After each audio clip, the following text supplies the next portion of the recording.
હા હા હા.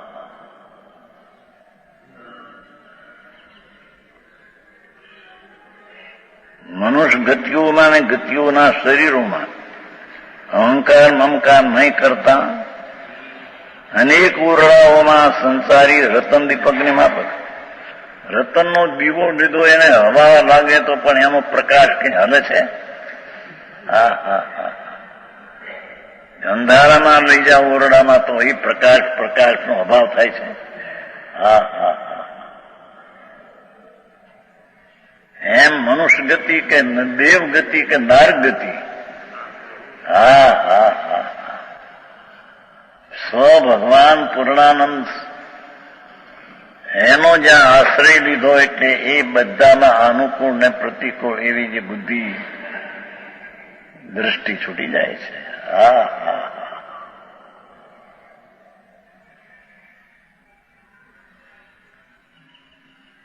છતાં ઇન્દ્રિયથી નિવૃત્ત્યા નથી આવે છે ને, ઇન્દ્રિયના વિષયથી નિવૃત્ત્યા નથી, ગુમણસાર અવૃત્તિ છે ને સંકિત ચોથી પણ દ્રષ્ટિમાંથી બાપુ આખી દુનિયાની કોઈ પણ ચીજમાં મને ઠીક પડશે કે અઠીક પડશે એવી બુદ્ધિનો નાશ નીકળે બાપુ. અસ્થિરતાનો રાગ આવે એ કઈ એકતા બુદ્ધિ થઈ નથી, આ તો એકતા બુદ્ધિ થઈ છે. હા હા હા. શરીરને ચંદન ચોપડે ગરમી હોય ને,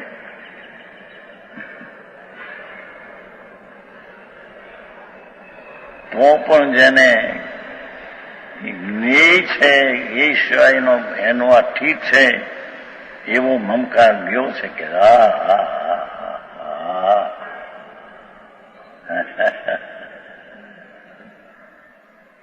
અહમ ને મમ જૈસનાચાર બે શબ્દ છે એટલે બેનો અર્થ તો કરવો જુદો પડે ને. હા હા. બે શબ્દ છે તો એના વાચ્યો પણ બે. હા હા હા.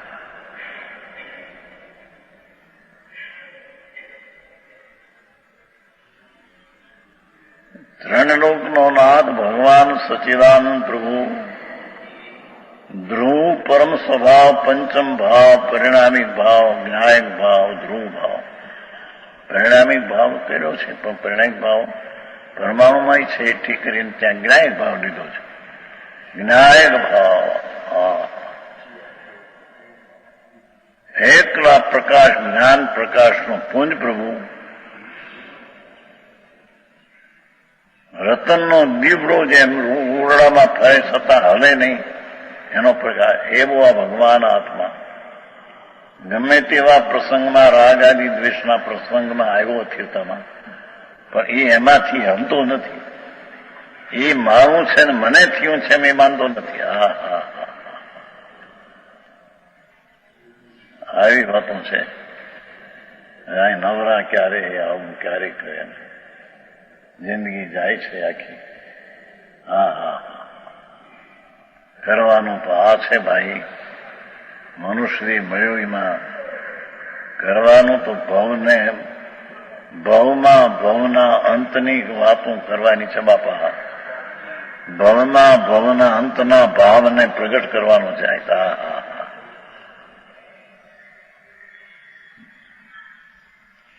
એવું ઓરડામાં જેમ સંચારિત રતનદીપમાં એક રૂપ જ આત્માને ઉપલબ્ધ કરતા હતા.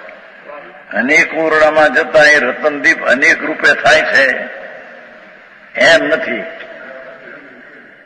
ઓરડો નાનો હોય મોટો હોય અંધારાવાળો હોય ઉકરડા જેવા ભર્યા હોય કે રૂપાળો હારો હોય એ તો એક રૂપ રહે છે ચૈતનનો એ રતનનો જ્ઞાન એમાં ભગવાન આત્મા. હા હા હા. રાગની અસ્થિરતા હો કે દ્વેષની અસ્થિરતા હો પણ ત્યાં તો ચૈતન દીવડો તો એકલો જાનક દેખનમાં ઉભો રહે છે. હા હા હા.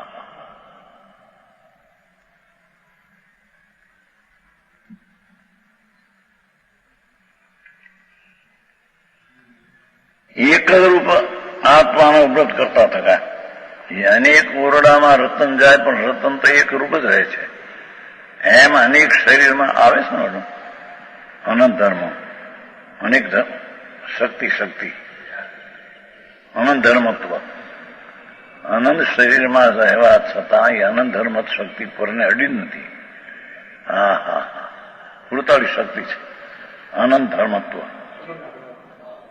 પરમાં રહ્યા છતાં હા હા હા એનો ગુણ એવો છે. હા, અનંત ધર્મત્વ 15મું છે. હા, અનેક શરીરોમાં રહ્યા છતાં રતનનો દીવડો જેમ એવો ને એવો રહે છે, એવો ભગવાન આત્મા જેની દૃષ્ટિ દ્રવ્ય સ્વભાવ ઉપર પડી ગઈ છે, એનો આત્મા એવો ને એવો રહે છે.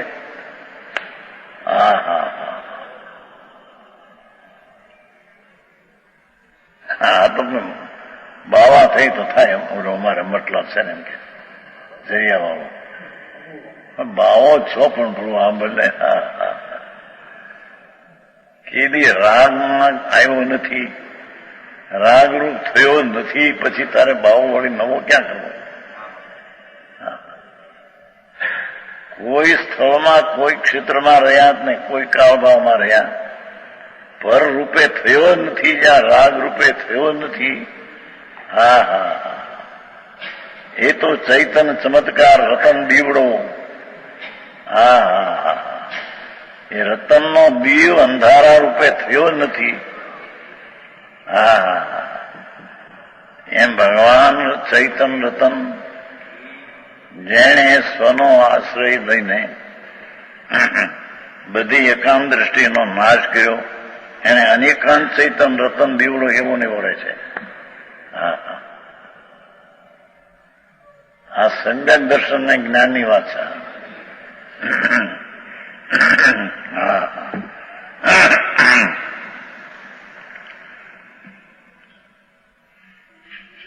એક રૂપ જ આત્માને ઉપલબ્ધ કરતા થયા, એટલે અનુભવતા થયા. હા હા,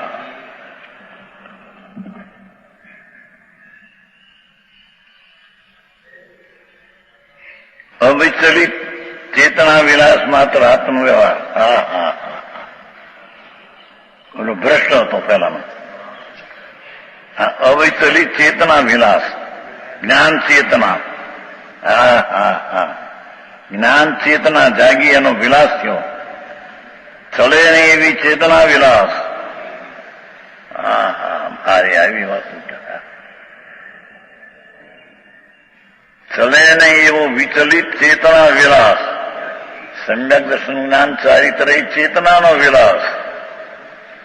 હા હા, રાગ આદિનો અનુભવથી અચેતનાનો વિલાસ. હા હા હા, જડનો વિલાસ. હા હા, ભગવાન આત્મા પૂર્ણાનંદના નાથને જ્યાં અવલંબ્યો, હા હા, આશ્રય કર્યો, એ વિચલિત ચેતના વિલાસમાં તો આત્મવ્યવહાર, આ વ્યવહાર, ઊંડો વ્યવહાર, દયાદાનનો વ્યવહારની તો વાત જ છું. હા હા, આત્મવ્યવહાર, આત્મવ્યવહાર એ તો પૂરી ચિઠ્ઠીમાં છે ને, પરમાં છે, મોક્ષ માર્ગ વ્યવહાર છે ભાઈ, પરમાર્થ વચનિકમાં છે, મોક્ષ માર્ગ વ્યવહાર છે, નિશ્ચય તો દ્રવ્ય છે બાપુ. હા, પર્યાય છે ને. હા હા હા, એ તો રાગ ને મોક્ષ માર્ગ વ્યવહારે કયો એ અપેક્ષા ચેતના વિલાસ નિર્મલ સમ્યક જ્ઞાનને અપેક્ષા એવડાને વ્યવહાર કયો, આને નિશ્ચય કયો. પણ આમ દ્રવ્યની અપેક્ષા ભગવાન પૂર્ણાનંદનો નાથ એમાં પરિણમન થયું એ પર્યાય વ્યવહાર છે. હા હા હા હા, આવી વાત હોય.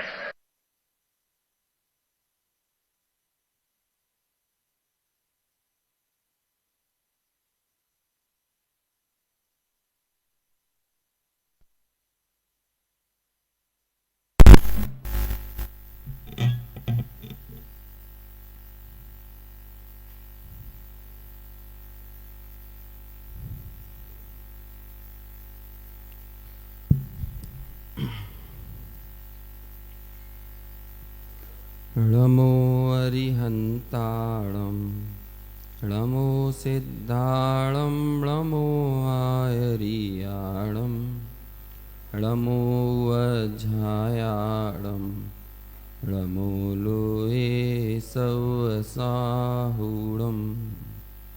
मङ्गलं भगवान् वीरो मङ्गलं गौतमो गणी मङ्गलं कुन्दकुन्दाद्यो जैनधर्मोऽस्तु मङ्गलं सर्वमङ्गलमाङ्गल्यं सर्वकल्याणकारकं प्रधानं सर्वधर्माणां जैनं जयतु शासनं जैनं जयतु शासनम् एष सुरासुरमणुसिन्ध वन्दे दमदुदघायिकं ममलं पळमामि वड्ढमाणं तित्थं धम्मस्य कर्तारम्। प्रवचन सार ग्रंथादिराज की गाथा 94 और उसकी टीका के अंतर्गत आए भाव को प्रस्तुत करता हुआ गुरुदेव श्री का ये मंगलमय प्रवचन समय अभाव के कारण लगभग 5-7 मिनट का व्याख्यान और बचा था, लेकिन उसे हम पूरा नहीं कर पाए। लेकिन इस पूरी चर्चा के बीच में जो कुछ एक मूल बिंदु हैं, जो हमारे पास अभी 30-35 मिनट का समय है, उसमें उस विषय को लेकर इस चर्चा को यहाँ पर पूर्ण करेंगे। पर समय और स्वसमय की बात है। मूल गाथा में कहते हैं कि जो पज्जयेषु निर्दा, जो पर्याय में लीन है, पर्याय में रत है, वो पर समय है। और जो आद सहावे यानी आत्म स्वभाव में जो रत है, वो कौन है? स्वसमय है। अब इस आत्म स्वभाव को और पर्याय को समझाते हुए आचार्य ने बहुत सारे विशेषणों के माध्यम से मानवीय वृत्ति को मतलब मनुष्य व्यवहार को, हमारे असमान जातीय द्रव्य पर्याय में वर्तने वाले व्यवहार को प्रस्तुत किया। उस पूरे टीका के आधार से एक तुलनात्मक अध्ययन में मैंने कुछ पॉइंट्स बनाए कि पर समय की कौन कौन सी विशेषताएं ली हैं और उसके अपोजिट, है ना, उसके विरुद्ध कौन सी विशेषताएं स्वसमय की खड़ी की हैं।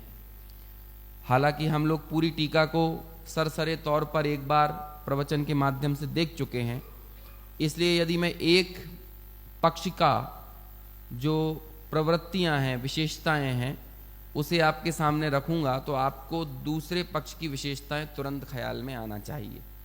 तब तो समग्र टीका का अवगाहन हमने किया है, ये समझ में आएगा। बात करते हैं सबसे पहले पर समय की। शुरुआती जो उसके जीवन का अज्ञान है उसको बताने वाला। तो क्या सबसे बड़ा स्वरूप ये कहा था कि अनादि अज्ञान का जो मूल है, क्या है अनादि अज्ञान का मूल? थोड़ी तेज आवाज में बोलते रहो। मैं जानता हूं कि आप लोगों को एक लंबा समय हो गया है, सुबह पूजन के समय से यदि मिला लें तो अभी तक तो बैटरी डाउन होना स्वाभाविक है ना।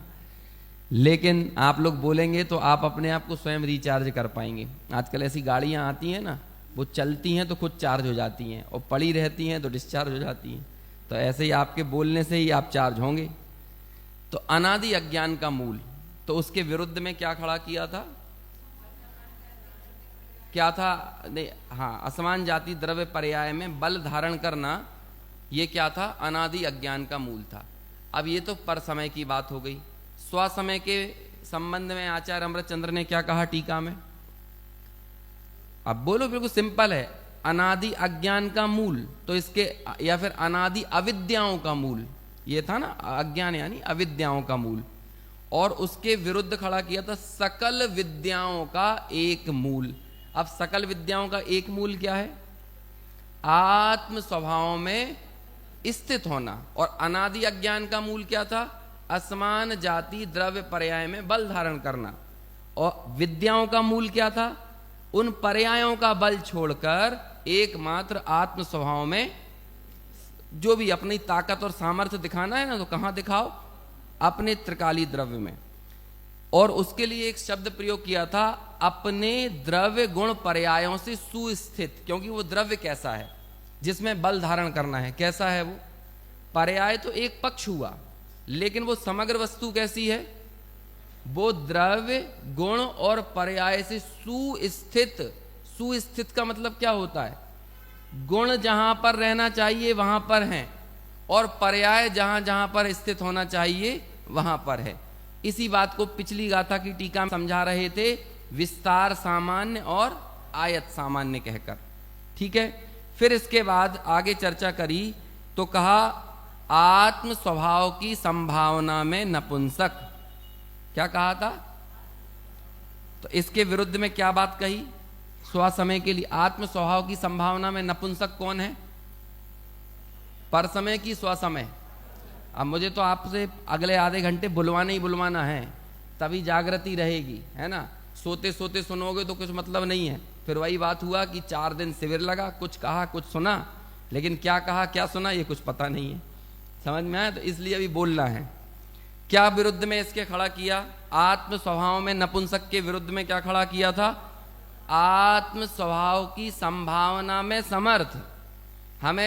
हमने जब एक चीज का बल छोड़ दिया तो किस चीज का बल आया? हमने पर्याय का, असमान जाति द्रव्य पर्याय का बल छोड़ा, इस मनुष्य आदि पर्यायों का बल छोड़ा, तो किसका बल पैदा हुआ? द्रव्य गुण पर्याय से सुस्थित जो द्रव्य स्वभाव है उसका हमें क्या आया? बल आया। और इस बल को आने को क्या कहा? आत्म स्वभाव की संभावना में समर्थ। अगली बात कही थी निरर्गल एकांत दृष्टि। क्या थी ये निरर्गल एकांत दृष्टि? किसका लक्षण था? स्वसमय की परसमय? परसमय। कैसी दृष्टि वाला है? निरर्गल। अब निरर्गल की हमने बहुत व्याख्या की थी, तो इसके विपक्ष में स्वसमय की कैसी दृष्टि है? सहज विकसित अनेकांतिक दृष्टि। क्या है?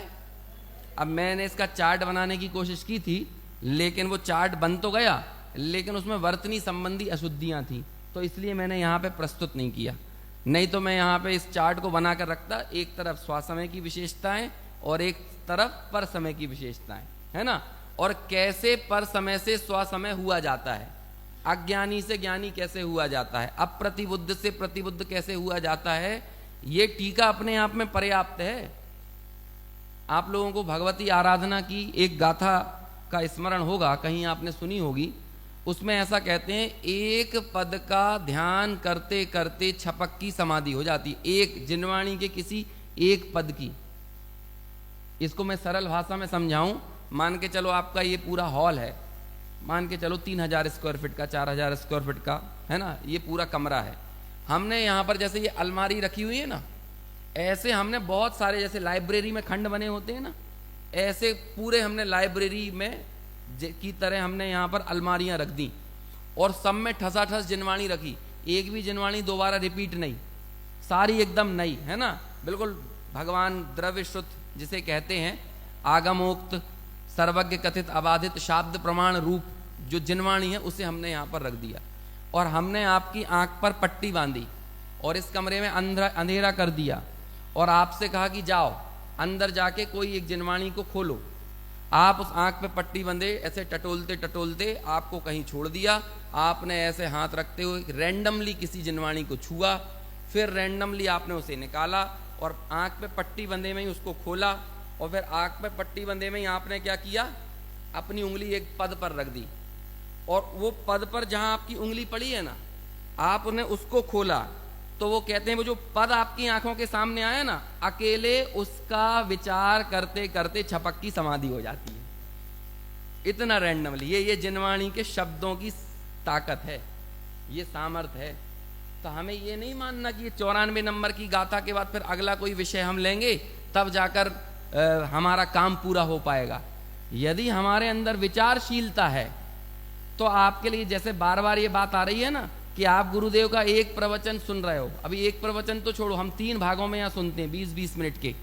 बोलो आपको कौन सा व्याख्यान ऐसा लगा कि इस 20 मिनट के व्याख्यान से आप अपना काम नहीं कर सकते? लेकिन वो प्रोसेस आगे बढ़ाना पड़ेगा। कौन सी प्रोसेस? वचन रूप भेद ज्ञान, और वहां से कहां जाना पड़ेगा? चिंतन रूप या विचार रूप भेद ज्ञान, और फिर विचार रूप भेद ज्ञान से हमारा लक्ष्य क्या है? परिणमन रूप भेद ज्ञान। इनमें से बीच की किसी प्रोसेस में हम संतुष्ट हो गए तो हम आगे नहीं पहुंच पाएंगे। तो हमें तत्व विचार का कच्चा मटेरियल स्वाध्याय में मिलता है और तत्वानुभूति का कच्चा मटेरियल तत्व विचार में गर्भित है। समझ में आया कि नहीं? जैसे कि रोटी जो हमारी थाली में आई, इस रोटी का कच्चा माल क्या है? आटा, और आटे का कच्चा माल क्या है? गेहूं। गेहूं को प्रोसेस करके आपने आटा बनाया और आटे को प्रोसेस करके क्या बनाया? रोटी बनाई। ऐसे ही द्रव्य श्रुत सर्वज्ञ कथित अबाधित शाब्द प्रमाण, ये कच्चा माल किसके लिए? तत्व विचार के लिए। और तत्व विचार कच्चा माल किसके लिए?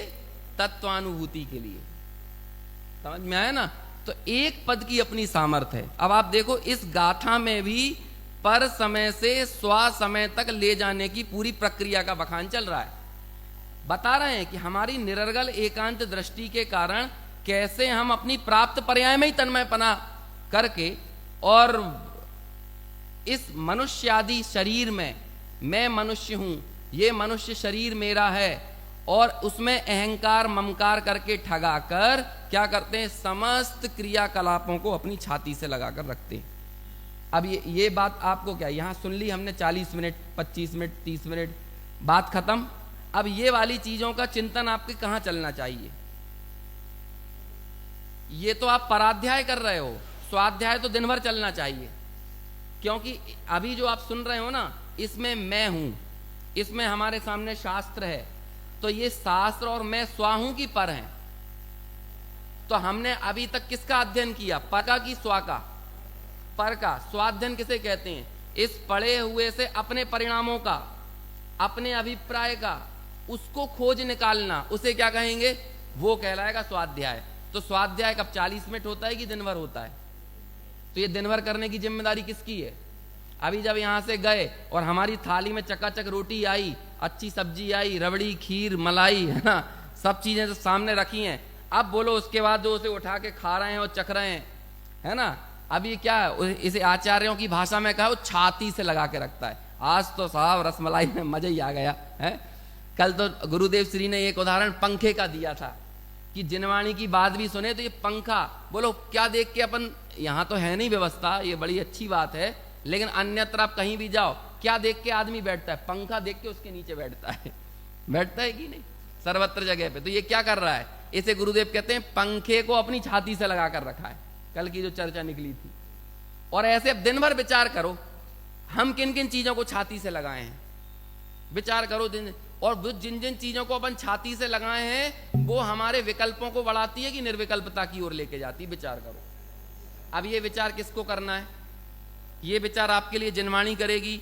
ये विचार आपके लिए कोई वक्ता करके देगा? कौन करके देगा बताइए? इसलिए तो मैं कहता हूं वक्ताओं के और पंडितों के भरोसे अपनी नौका को, अपनी नैया को पार लगाने की चेष्टा मत करो।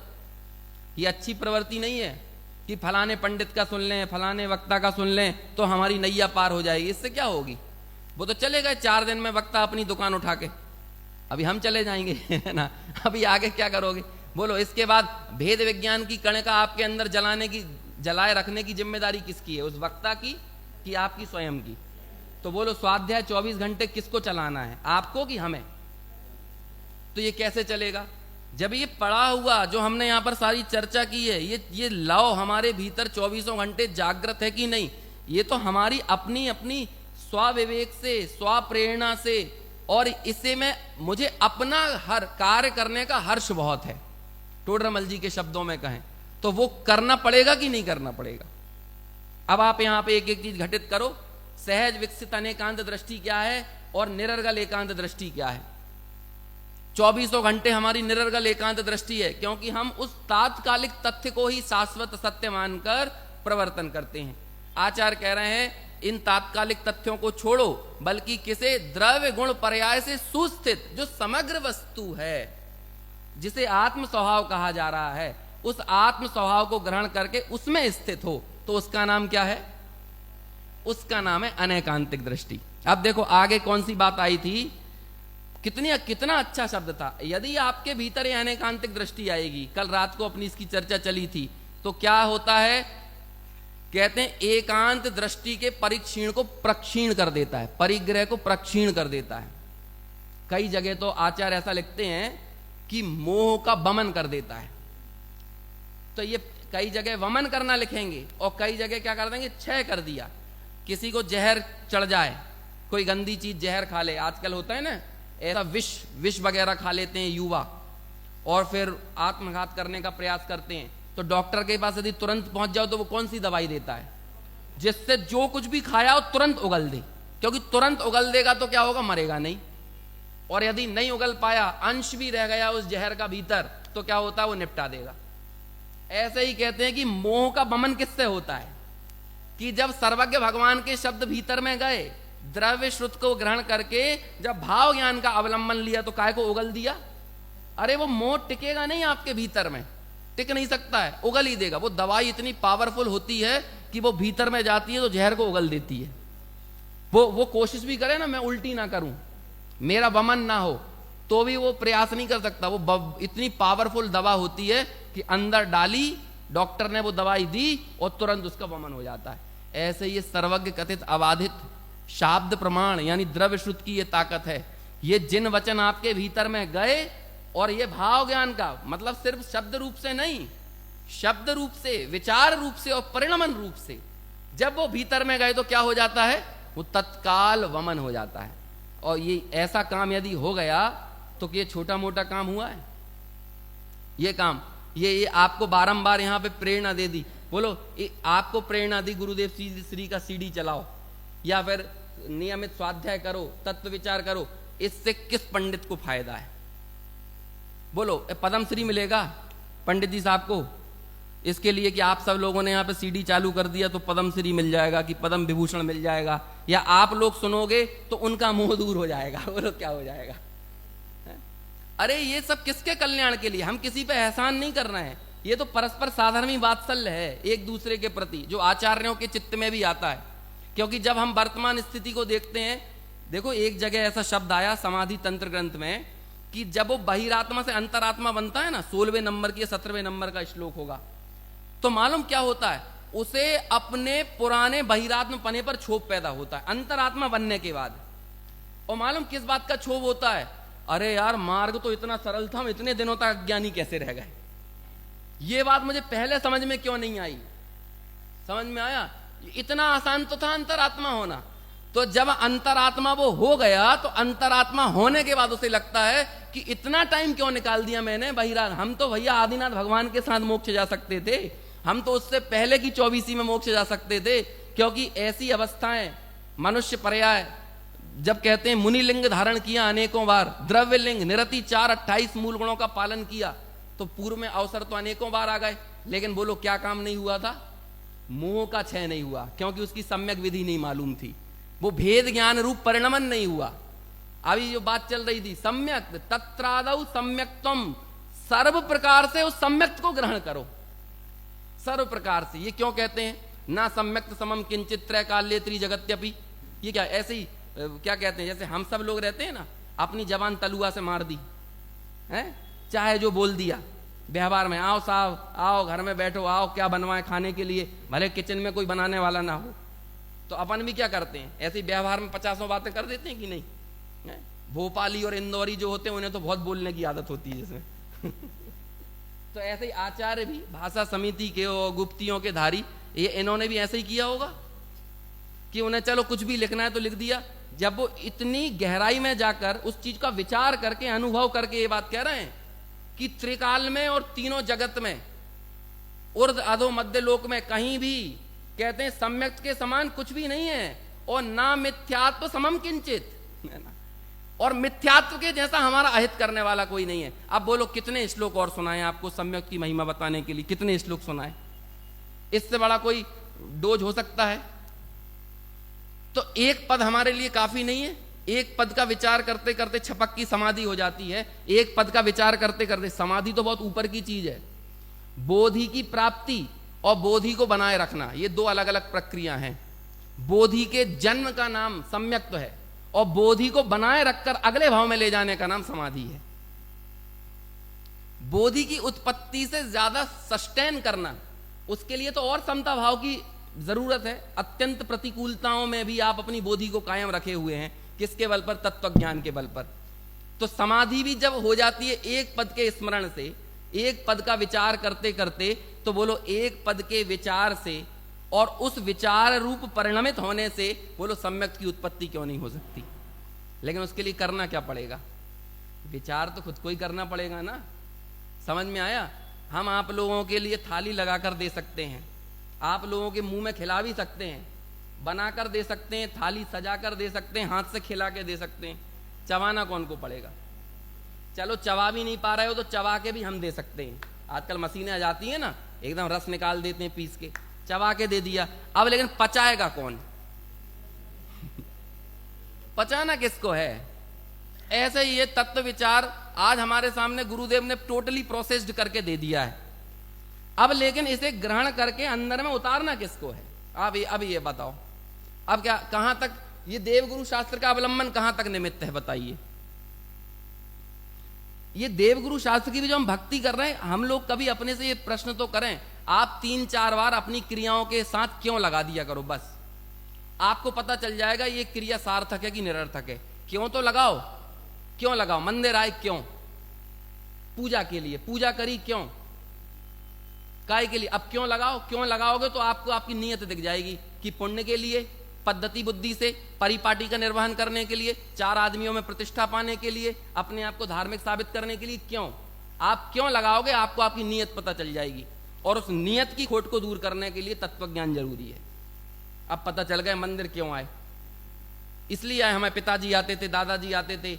मैं कोई मुस्लिम में पैदा हुआ तो वो मस्जिद जा रहा है, कोई सनातन में पैदा हुआ तो वो शिवालय जा रहा है, कोई क्रिश्चियन में पैदा हुआ तो वो चर्च पे जा रहा है। ऐसे हम जैन में पैदा हुए तो यहां आ रहे हैं। तो ये तो परीक्षा रहे धर्मधारक व्यवहाराभासी है, इससे कोई काम होने वाला नहीं है विशेष।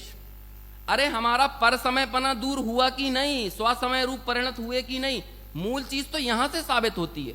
इसके लिए क्यों तो हमें ही लगाना पड़ेगा ना, इस विचार तक तो हमें ही जाना पड़ेगा। अज्ञानी से ज्ञानी, अप्रतिबुद्ध से प्रतिबुद्ध बनने की जो रीति है वो तो हमें समझना पड़ेगा ना।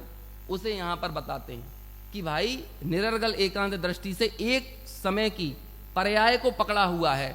एक समय की पर्याय चूंकि ज्ञान में नहीं आती तो यहां पर पूरी असमान जाति द्रव्य पर्याय को खड़ा किया। और हमारा सारा अहंकार ममकार किसमें वर्त रहा है?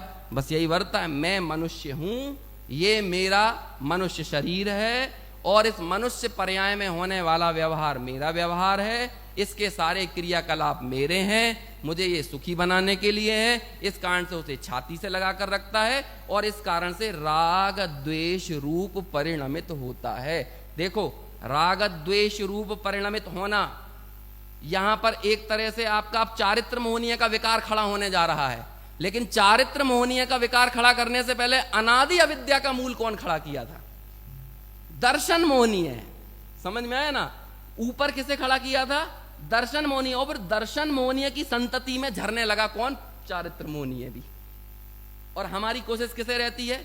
उस अनादि अविद्या के मूल को तो दूर करते नहीं है और सारा प्रयास कहां पर करते रहते हैं?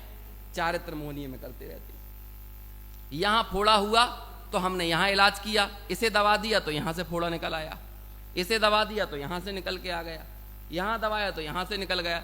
ये जब युवा होते हैं तो पिंपल होते हैं कि नहीं? तो ऐसा ही करते हैं, यहां का सही किया तो यहां से निकला, यहां का सही किया तो यहां से निकला। ऐसे ही क्रोध का फोड़ा दबाया तो मान की फुंसी निकल आई, मान की फुंसी को दबाई तो मायाचारी का फोड़ा निकल आया। यही तो हो रहा है। लेकिन भैया ये फोड़ा फुंसी रक्त के विकार के कारण हो रहे हैं, रक्त के प्रवाह में बाधा है और रक्त के विकार को दर्शाने वाले लक्षणों का नाम है ये फोड़ा फुंसी। ऐसे ही भीतर के अभिप्राय के विकार का नाम है और उस विकार के लक्षणों के रूप में अभिव्यक्त होते हैं क्रोध, मान, माया, लोभ। और हम किसे दबाने में लगे रहते हैं? कभी क्रोध को रोक लिया, कभी मान को रोक लिया। एक कषाय का दमन दूसरी कषाय से करते हैं ये, और इसे हम सोच लेते हैं हमारी कषायें चली गई और उसमें हम संतुष्ट हो जाते हैं। हम लोग मंदिर में 50 आदमियों के बीच में आए, हम गुस्सा नहीं कर रहे, सबसे हंस के जय जयन कर रहे हैं, तो क्या क्रोध का अभाव हो गया है? बोलो। दूसरी कषाय हावी है, मान कषाय हावी है, तो इस कारण से क्रोध अभी क्या कर रहा है? विश्राम कर रहा है। उसने अपना सारा काम किसको दे दिया है? मान को दिया। अब मेरा सब काम तुम संभालो। तो इसलिए वो है मायाचारी का परिणाम जब ऊपर आता है तो हम लोग अत्यंत विनम्र बन जाते हैं, क्रोध भी नहीं करते हैं। वो रहती है ना एयर होस्टेस, रिसेप्शन पे बैठी हुई लेडीज, वो कैसी होना चाहिए? डिप्लोमेटिक, है ना, है डिप्लोमेसी की पराकाष्ठा जहां पर दिखती है तो बड़े प्यार से बात करेगी। 25 बार घंटी बजाओगे ना तब भी वो हंस के आपके सामने आएगी। तो बोलो कितनी उत्तम आर्जव धर्म की धारी है वो। क्या है? अरे कुछ नहीं, बाकी क्रोध और मान विश्राम कर रहे हैं, मायाचारी अभी ऊपर निकल के आ रही है। तो ऐसे इन फूड़ा फुंसियों को मत दबाओ, रक्त के अविरल प्रवाह को ठीक करो। ऐसे ही ज्ञान का प्रवाह जो मोह की गांठ से बाधित होता है और उस मोह की ग्रंथि के कारण क्या पैदा होता है बाहर निकलकर? ये क्रोध मान माया लोभ के फोड़ा फुंसी निकलते हैं। इनका इलाज करने से कुछ काम नहीं होगा। यदि करना है तो क्या करना पड़ेगा? उस प्रवाह को ठीक करो, उस ज्ञान के प्रवाह को सही करो, इस ज्ञान के प्रवाह की ग्रंथि को दूर करो। और वो गांठ का नाम क्या है? असमान जाति द्रव्य पर्याय में बल धारण करता है। मैं मनुष्य हूं, मैं त्रियंच हूं, मैं देव हूं, और उस पर्याय में घटने वाला जो कुछ भी व्यवहार है उसको अपनी छाती से लगाकर रखता है।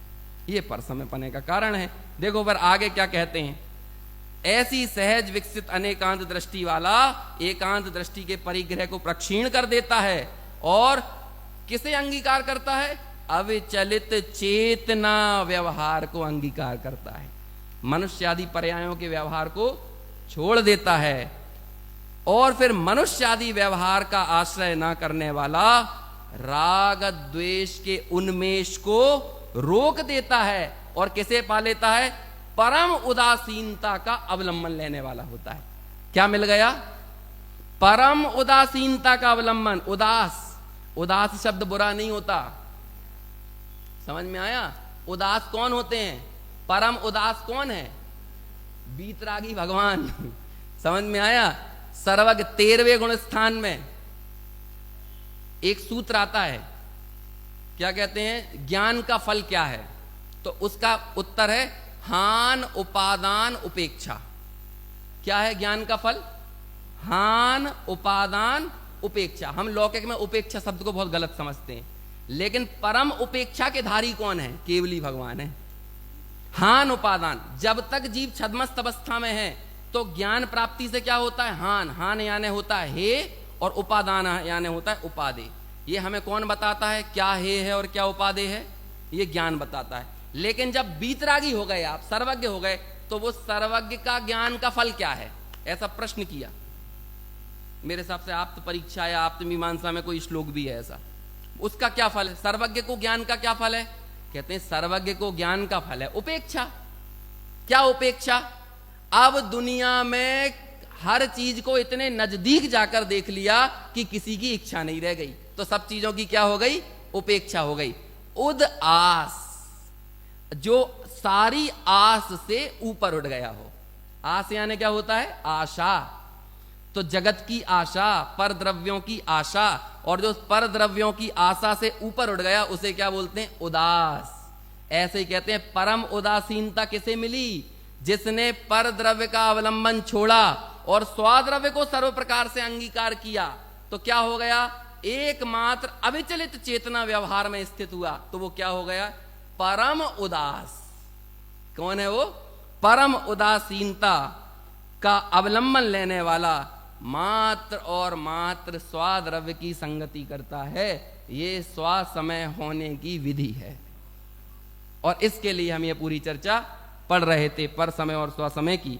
आखिरी में जाते जाते गुरुदेव श्री की कुछ पंक्तियां मैं आपको सुना जाता हूं। इस प्रवचन में आने वाली थी लेकिन वो आई नहीं, क्योंकि हमारे पास समय नहीं था, तो हमने थोड़ा जल्दी बंद कर दिया। निकाल सकते हो बिल्कुल प्रवचन खत्म होने के जस्ट पहले का पैराग्राफ, पेज नंबर 100, प्रवचन 100, हाँ 103 का सबसे नीचे पैराग्राफ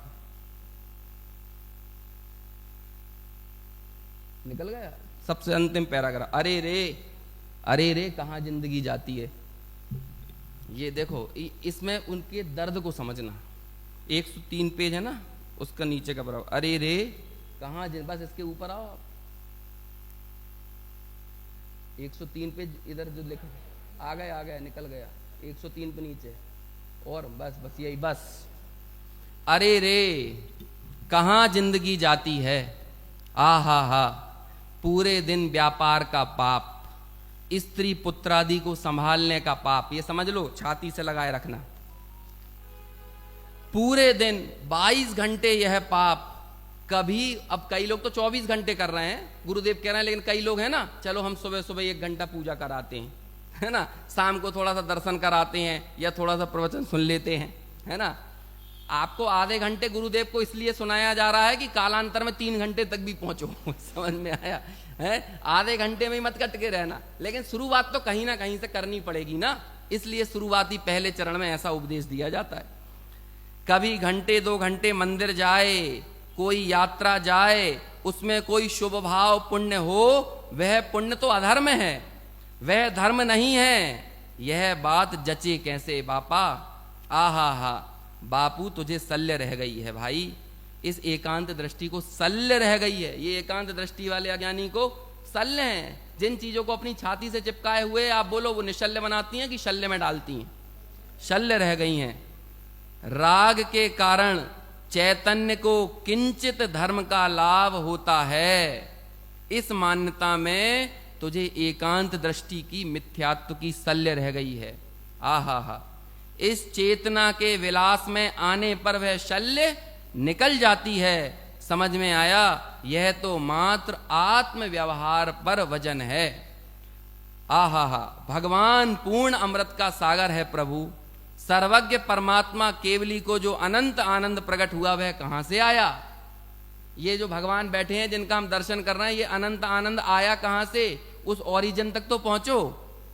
प्रभु वह आनंद कहीं बाहर से आता है, बोलो क्वेश्चन मार्क, आता है क्या? अरे अंदर में भरा है भाई, प्राप्त की ही प्राप्ति है। जैन शासन अप्राप्त की प्राप्ति नहीं कराता है, प्राप्त की ही प्राप्ति कराता है। कुएं में हो वह बर्तन में आता है, समझ में आया ना। हम कुएं में पानी डालें बर्तन तो क्या निकल के आएगा, वो बर्तन का पानी है कि कुएं का पानी है। इसी प्रकार भगवान में, अंतरात्मा में, अंदर सब प्रभु भगवान है। अनंत अनंत अनंत आनंद और ज्ञान से भरपूर प्रभु है। अब ये उनके शब्दों में सुनते तो हमें अलग वो आता, अभी हम पढ़ रहे हैं ना, इसलिए सुनने के साथ लाइनों को पढ़ते जाओ तो एक अलग अनुभूति होती है। उसका आश्रय लेने पर, उसका अवलंबन लेने पर जो आनंद और शांति की चेतना प्रकट होती है उसे हम आत्मा का व्यवहार कहते हैं। आत्मा त्रिकाली है, वह निश्चय है, और उसका अनुभव करना सम्यक दर्शन, ज्ञान, चारित्र, दया, दान और व्रत के परिणाम रहित निर्विकारी दशा। आहा उसे यहाँ आत्म व्यवहार कहा है। फिर जरा बात है, अभी थोड़ी सी बात अगले प्रवचन में भी कही है, लेकिन लगभग इस टीका का विषय अपना यहाँ पर पूर्ण हो गया है। लेकिन आपकी और रुचि हो तो अगला व्याख्यान भी सुनना, उपयोग पूर्वक सुनना, और ऐसे अन्य भी जो एक प्रवचन की विधिवत श्रृंखला है उसका लाभ लेना। ऐसी भावना के साथ अभी की बात यहीं पूर्ण करते हैं। और भी मेरी तरफ से भी मान लीजिए कि जैसा निवेदन है ना पंडित जी साहब ने किया था, वैसा ही निवेदन मेरी तरफ से भी है। अति उत्साह में कई बार हमसे भी वाणी स्खलित हो सकती है। ऐसा कोई स्खलन यदि हुआ हो, तत्व में स्खलन हुआ हो, शब्दों में स्खलन हुआ हो, कटुता आई हो, किसी व्यक्ति विशेष को इंगित कर कर कोई बात कही हो, तो उसके लिए भी मैं क्षमा मांगता हूं, क्योंकि ये बात किसी व्यक्ति विशेष की नहीं है। मूल में तो स्वयं को इंगित करके कहना है, और उपचार से किसी अन्य को और सर्व को इंगित करके, अज्ञान को इंगित करके बात कही जाती है। इतना कह के अपनी बात यहीं पूर्ण। हमारे बीच में अंकुर जी और प्रदीप जी शास्त्री दोनों जने हैं, जो गुरुदेव का अमृत रसवान पर हमको पिलाया है, उसकी तो कोई कुछ उसकी कुछ कहना ही नहीं उसके बारे में। एक बात मैं जरूर मानोरिया जी, एक बात मैं जरूर स्पष्ट करूंगा थोड़ा सा, कि ये सभा जो देखने को मिल रही पहले नहीं दिखी। गुरुदेव की वाणी सुनने को लोग तरस जाते हैं और वास्तव में यह वाणी जो है, देखा नहीं आपने, अरे रे रे कैसा गुरुदेव को अंदर में करुणा भाव आया। ये वाणी सुनने के लिए सब बेताब हैं। हमारी भावना यही है सुशील बाबू, जैसे आपने भावना व्यक्त की है कि ये पहली बार शिविर लग रहा आपने, ऐसे शिविर अगर वर्ष में 2 बार भी लगे यहाँ तो उनका स्वागत है। और मैं ये चाहता हूँ, यहाँ मंत्री महोदय, अध्यक्ष महोदय दोनों बैठे हुए हैं और सब अपन लोग भी बैठे हैं, सबके सब आपकी भावना व्यक्त करिए, है कि नहीं है। कि अभी तो आप देख रहे हो वहाँ पलासिया जो है स्वाध्याय भवन में चल रहा है, और यहाँ अन्यथा अगर एक जगह हो तो बैठ नहीं सकते आप। यानी कहने का मतलब ये है कि गुरुदेव की वाणी सुनने के लिए अंदर में कितनी जिज्ञासा है। हर कोई व्यक्ति आत्मकल्याण चाहता है, क्योंकि वो दुखों से घबरा गया है। वास्तविकता यही है अंकुर जी, और यही बात हमारा यही निवेदन दोनों सज्जनों से, कि जब भी हम इस प्रकार याद करें और इस प्रकार के शिविर लगें या प्रवचनों के माध्यम से या 10 लक्षण अष्टायनी का पर्व में, तो आप जरूर हमें स्वीकृति प्रदान करें, यही भावना है। और आपने जो क्षमा मांगी, अरे जिनवाणी में तो क्षमा का कोई प्रश्न ही नहीं है। आप क्या अपने अंतर से यानी अपनी व्यक्तिगत बात कह रहे हैं क्या? है ही नहीं। मनोहर जी क्या क्षमा का भाव बताइए। अब आप जिनवाणी है, अगर डांटना भी पड़े तो कोई दिक्कत नहीं। हाँ हाँ हाँ, आप नहीं बोल रहे हो, आपके अंदर जो उत्साह है उस बात का कि जीव किसी प्रकार अपना कल्याण कर ले, वो भावना आपकी है, लगता है लोगों को। और वास्तव में एक बार डांट पड़ी जाए तो अच्छा है, आए समझे। और दूसरी बात ये कहना है मनोहर जी कि वास्तव में जो प्रेरणा आपने दी है, हमारे यहाँ तो सब व्यवस्था थी है, पर लोगों की रुचि जरा बस वही कारण, और कोई नहीं। परंतु हम चाहते हैं 2 बैठे 4 बैठे, पर यहाँ की जगह बराबर गुरुदेव का जो है सीढ़ी चलेगी। और जो अभी अनिल जी ने कहा टाइमिंग सेट कर लो, शाम का तो टाइम हो ही गया है सेट, सुबह का भी कर लेते हैं, है ना। जो भी है जरूर बैठना है। पूजन में तो आप अपनी बात कहते हो, कई बार कहा मैंने आपसे लोगों, पूजन में क्या कहते हैं आप बोलो? ऊँट बलद भैंसा भया लादियो बार, यही बोलते हो? क्या बोलते हो? हाँ हाँ, अपनी गीत गाते हो। कहने का मतलब है कि मैंने ये मेरी कहाँ पिटाई हुई है, कैसे कैसे मैंने लोगों की जो वो करे हैं वो बताए। भगवान कहते हैं कि अब तुझे इन गतियों में नहीं भटकना, कि हाँ नहीं भटकना तो सुन मेरी। रवाना हो जाते हैं बिल्कुल एक एक करके, सब रवाना। तो इससे क्या हुआ? अब ये सब लोग नियम लेना चाहिए सबको इस बात का कि मुझे किसी भी हालत में एनी हाउ मुझे अपना आत्मकल्याण करना ही है, करूँगा ही। ऐसी भावना के साथ में विराम देता हूँ और दोनों को जो है धन्यवाद। हाँ, अभी